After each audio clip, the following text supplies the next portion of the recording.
Greetings and salutations, everyone. My name is Ange Kirchhoff, and welcome to my YouTube channel. Today, we're talking about my Week 1 tight end rankings for the 2022 fantasy football season. On today's episode, we're covering all topics related to the tight end position, beginning with matchups. We'll talk about which defenses last season were giving up the most points to opposing tight ends in a half PPR scoring format on a weekly basis on average, in order to give ourselves more context as to who has the most advantageous matchups going into this upcoming week. After we talk about matchups, we'll then transition to our top 16 tight end rankings, as I'll share statistics in order to justify my opinions as to how I think the tight end position is going to stack up when it's all said and done by the end of Week 1. Before we begin, I want to remind you guys, if you have not yet already, be sure to subscribe to the channel. We're making fantasy football content on the daily for the entirety of the 2022 season, for the singular goal of trying to help you win a 2022 fantasy football championship. So do yourself a favor and click that subscribe button. Thank you very much. Also, tomorrow we'll have start and sit episode. Saturday we'll have a live stream in the afternoon, and Sunday morning, like we always do every single week,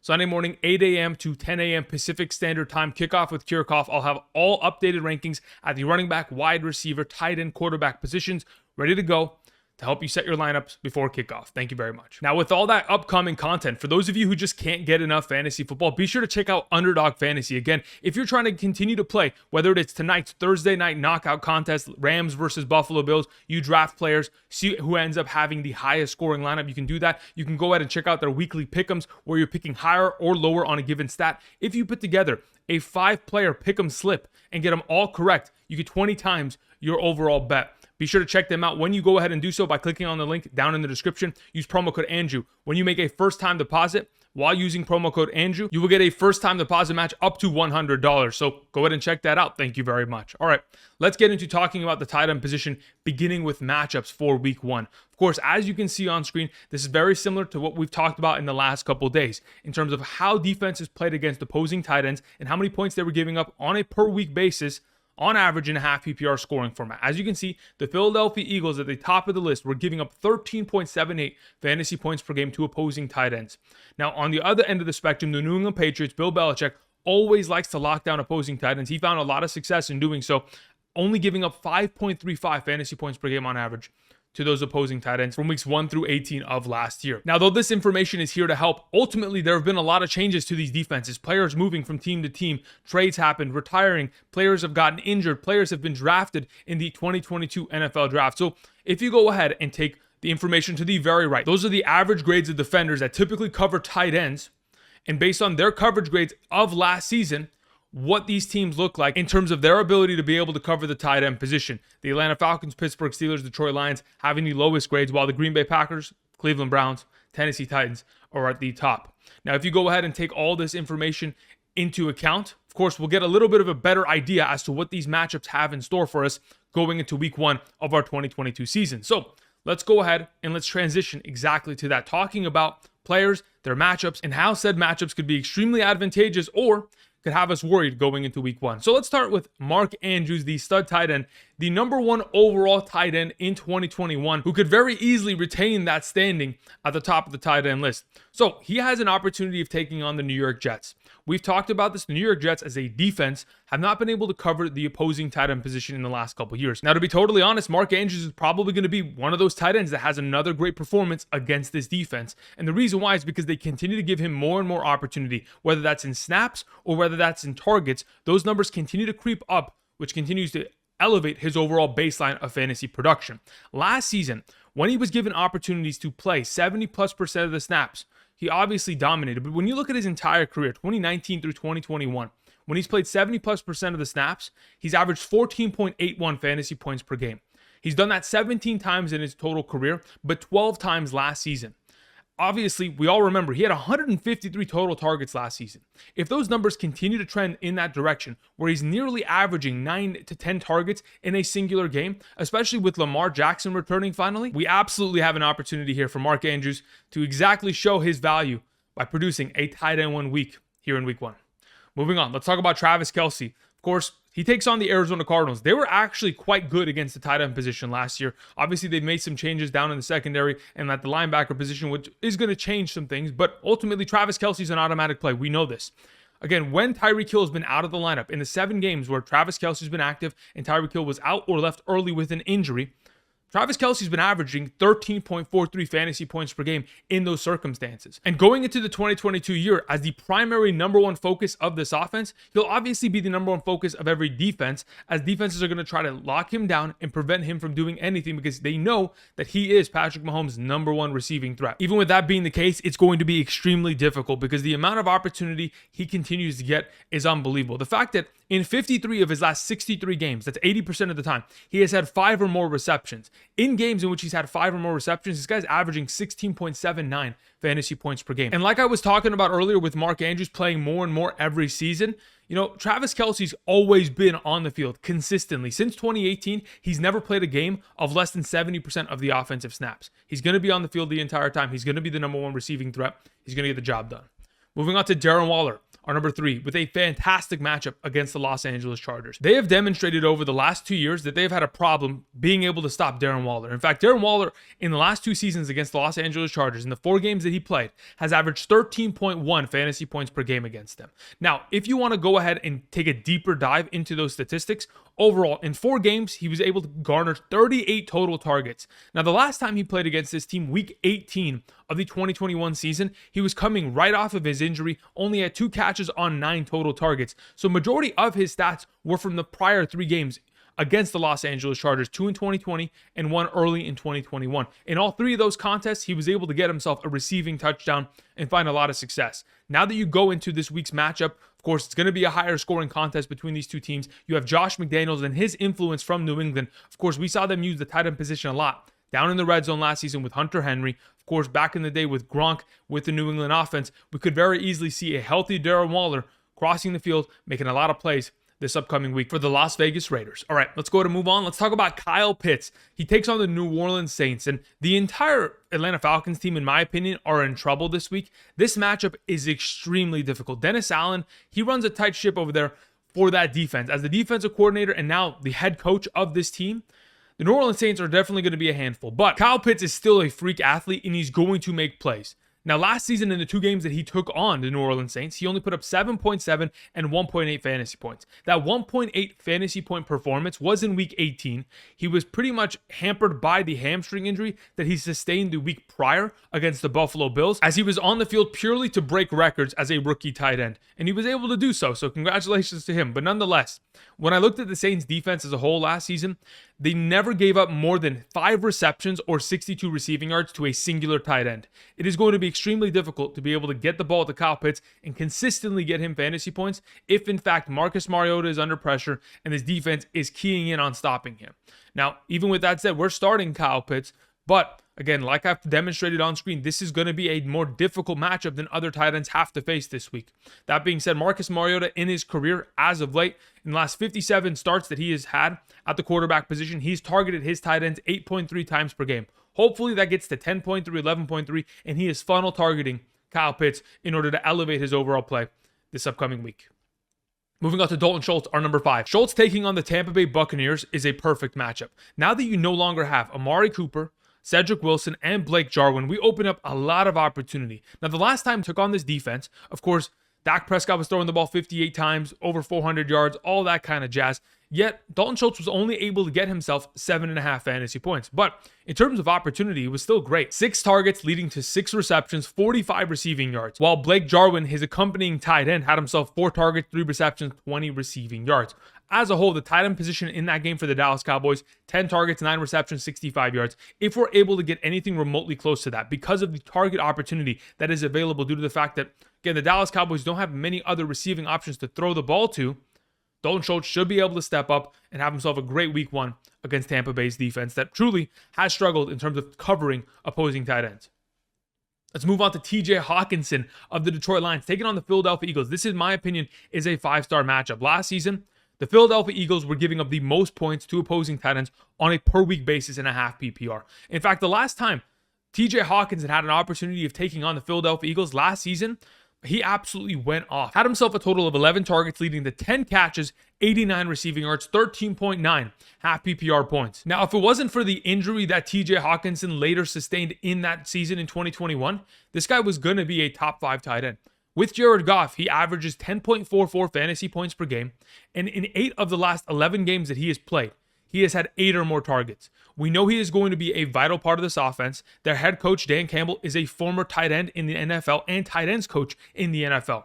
They want to continue to incorporate their premier tight end in TJ Hockenson. They absolutely will be doing so and taking care of this advantage that they have on the field against Philadelphia.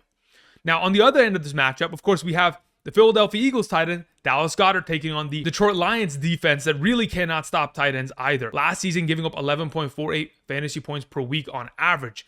Now, in terms of the matchup as a whole, though Dallas Goedert didn't have as impressive of a performance as TJ Hockenson in the matchup against one another, he still managed to get himself 10.2 fantasy points. And let's not forget, Jalen Hurts only had 14 passing attempts in that game as the Philadelphia Eagles won 44-6 last season.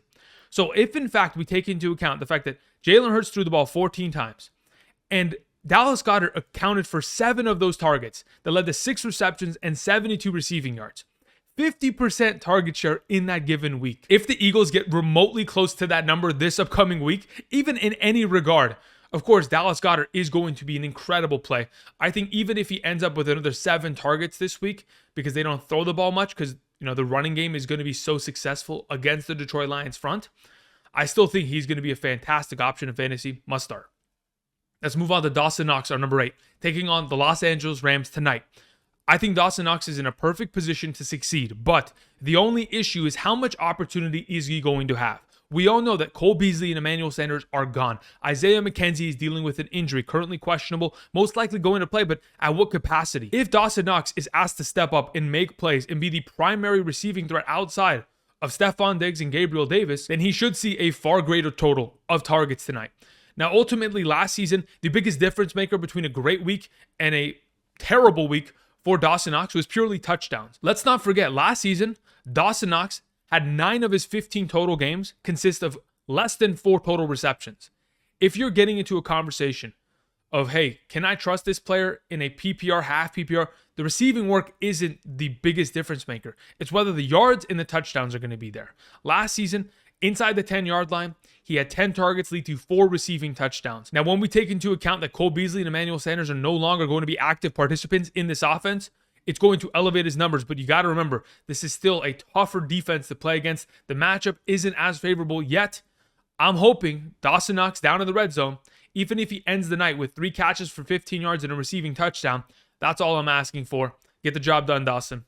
All right, let's move on to some of the injured tight ends, beginning with Zach Ertz. He's currently dealing with a calf injury. He has been out with said calf injury since August 4th.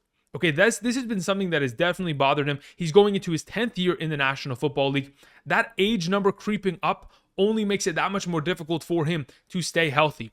Now, even with that all being said, he has a pretty relatively advantageous matchup against the Kansas City Chiefs. Now, when Zach Ertz was active last year and Kyler Murray was the starting quarterback, he was averaging 8.53 fantasy points per game while getting 7.63 targets per game. If we're going to be in a scenario where he's going to be active this upcoming weekend, and we don't have to worry about Trey McBride and Max Williams interfering with his overall target opportunity, it's really not going to be difficult for him to get targets, considering Marquise Brown is really the only guarantee to get targets in that offense. Rondale Moore is going to get himself a few. James Conner is going to get himself a few, maybe AJ Green. But the next best receiving threat would be Zach Ertz if active. As of right now, considering he's questionable, I'd rather play the 8 other tight ends that I've mentioned. But if you have an opportunity to play him against the Kansas City Chiefs and he's healthy at that point, you should do so. Moving on to another tight end that is also dealing with an injury.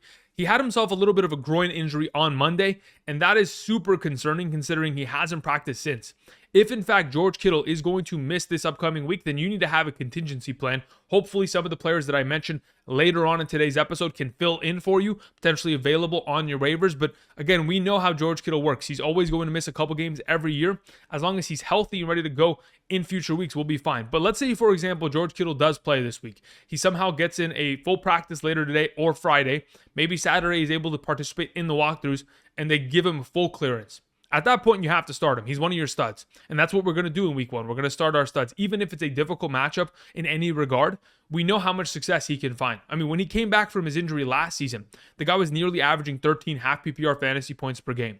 We know the kind of athlete he is. We know how much utilization he gets within this offense, but we're still concerned that if in fact he is injured, that they may not utilize him to the maximum capacity of what George Kittle typically earns on a weekly basis, which moves him down my rankings to the number 10 spot.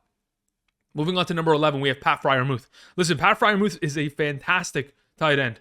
The only question is whether or not he is going to get similar numbers like he did last year with Mitchell Trubisky this year. Now, when you go back to the last time Mitchell Trubisky was a starting quarterback in the league, 2020, he was targeting his tight end position 8.12 times per game. Overall, that's great opportunity. And when we talk about the fact that Pat Freiermuth found a lot of success against the Cincinnati Bengals last year with scoring 9.7 points in one game and 12.0 in another, on top of the fact that the Cincinnati Bengals as a whole could not stop opposing tight ends last season and really haven't done much to, mitigate that, I think there's a very good chance that Pat Freiermuth gets himself into the conversation down in the red zone of being a prime threat. I know Deontay Johnson's dealing with a shoulder injury. Of course, Chase Claypool, George Pickens, they're going to have to step up. But over the middle, that safety blanket for this offense is going to be Pat Freiermuth. I expect him to have a great week here. Let's move on to David Njoku, our number 12. You guys have heard me talk about him all offseason. The argument is pretty clear. He is going to get opportunity. This offense targets their tight ends 8.35 times per game. That's what they had last season. Now, when you look at how many times, Jacoby Brissett has utilized his tight ends over the last 5 years, he targets them 9.33 times per game. That leads to a 10.78 fantasy point per game average. On top of the fact that the Carolina Panthers, they've given up their fair share of points, I think David Njoku, with more opportunity going in his direction, besides the running game here, they're going to have to pass the ball, and Amari Cooper can't be the only receiving option. I expect David Njoku to certainly be a fantastic over-the-middle option for this offense, and maybe when they get down to the red zone, a couple play-action plays, he ends up with a touchdown. Let's move on to Hunter Henry, our number 13. Listen, Hunter Henry is very similar to Dawson Knox, David Njoku. We want them to score touchdowns. We're hoping that that's going to be the case. Now, Hunter Henry last year when he took on the Miami Dolphins had himself a game of 11.1 fantasy points and 4.6. Now, ultimately, in both contests, he did not score a touchdown, but was able to get himself 8 catches on 9 targets and 117 total receiving yards against that Miami secondary. Now, like I mentioned, the pure concern with a player like Hunter Henry is whether or not he scores touchdowns. And if this offense isn't going to be at the level in which it was last year, where they're able to get down the field pretty effectively and find, Hunter Henry as their number one red zone receiving threat, we're going to have a little bit of trouble because last season, there were 11 games that Hunter Henry played where he had 3 receptions or fewer. When you're getting such little, lengths of opportunity, he is fully going to be dependent on those touchdowns. Hopefully, he ends up finding the end zone. That's the hope as our number 13. Moving on to our number 14, Gerald Everett. Listen, Gerald Everett, in my opinion, is the guy that you pick up if you cannot play Zach Ertz or George Kittle this week. And to be honest, you may just pick him up to play him over Hunter Henry, David Njoku, because the matchup and the opportunity that Gerald Everett has this week is really just one of the best. So though I have him at number 14, I think very highly of him. So let's put this in perspective. Besides the fact that he has an incredible matchup against the Las Vegas Raiders, who they themselves have shown that they struggle against opposing tight ends, we also have the opportunity of knowing just what kind of utilization Gerald Everett is going to get in this offense. Last year, when Jared Cook took on the Las Vegas Raiders as the starting tight end of the Los Angeles Chargers, he had 2 games. One of them, 16.0 points. The other one, 10.0 points. 26 total fantasy points against his defense. Just to go ahead and give you some idea as to the opportunity. 7 targets, 6 catches, 70 yards, and a receiving touchdown. And in the second game, 7 targets, 4 catches, 80 receiving yards. Donald Parham, the second string tight end, questionable to play this weekend. You have a great matchup. You have a young, athletic receiving tight end. And you have opportunity that is certainly going to go in his direction that is uncontested by a backup tight end. I believe Gerald Everett is our weekly streaming option for those of us dealing with some tight end injuries or some questions at the tight end position. Moving on to Cole Kmet. Now, Cole Kmet has a difficult matchup. Now, Fred Warner does a pretty good job over there as the starting middle linebacker, being able to cover these tight ends. But, even the safeties, the corners that they're going to be putting on Cole Kmet, they're going to find success. Now, the only thing is whether or not Cole Kmet is going to have enough opportunity with Justin Fields at quarterback to get the job done. Because last year in the games that they played together, Justin Fields only targeted him 5.86 times per game. Now, in comparison to what we saw this preseason, obviously, Cole Kmet was the number 1 target option of Justin Fields. Now, besides Mooney and Montgomery catching the ball, really there's no other guarantee for a receiving threat on this offense to contest Cole Kmet. You no longer have Jimmy Graham sitting in his back pocket as the red zone threat. Last season, what we purely saw from this offense was Cole Kmet was the tight end between the 20s. And then once they got into the red zone, Jimmy Graham took over. There's a reason why Cole Kmet didn't score a touchdown. Hopefully, that all changes, but it's a tough matchup. He just needs a lot of targets in order to mitigate that. Moving on to our final tight end option of the week, it is Albert Okwuegbunam of the Denver Broncos. Considering the fact that Greg Dulcich, the rookie tight end, is on the injured reserve, it currently opens up a huge opportunity for the young Denver tight end to step up in a revenge game against the Seattle Seahawks. Again, the Seattle Seahawks last season gave up a bunch of points to opposing tight ends. They no longer have Bobby Wagner. They no longer have as good of a defense as they did in years past. So going into this upcoming week's matchup, if he is going to be utilized as a red zone threat, if he's going to be utilized as a vertical receiving tight end, by all means, he could find a lot of success. In terms of success against man coverage last year, he was one of the highest rated tight ends amongst all in 2021. If you're able to get him into those scenarios as defenses are trying to stop the run, stop Cortland Sutton, Jerry Jeudy, KJ Hamler, and you can send Albert O down the seam, scoring some points here, a lot of success could be found. That is going to be our week 1 tight end rankings for the 2022 fantasy football season. Thank you for taking time out of your day to support the channel. Again, do not forget, tomorrow we will have our start or sit episode. We will also have a Saturday live stream, Sunday morning live stream, 8 a.m. to 10 a.m. Pacific Standard Time on Sunday. Saturday live stream will probably be in the afternoon, probably around like 1 to 2 p.m. Pacific Standard Time. That'll be one of the start times. You'll just have to subscribe to figure out exactly when that's going to be. Outside of that, again, be sure to check out Underdog Fantasy. If you guys want to continue to play fantasy football, whether it's tonight's Thursday night knockout, if you want to go ahead and participate by drafting players from the Rams and or the Buffalo Bills, figuring out who's going to have the best lineup in the week, potentially put together some pick'em slips. That's up to you. Use promo code Andrew today. When you do so, you will get a first-time deposit match up to $100. A great opportunity. Take advantage of it. Support the channel by using promo code Andrew. Thank you very much. All right, guys. Thank you for watching, and until next time, I'll see you guys. Peace.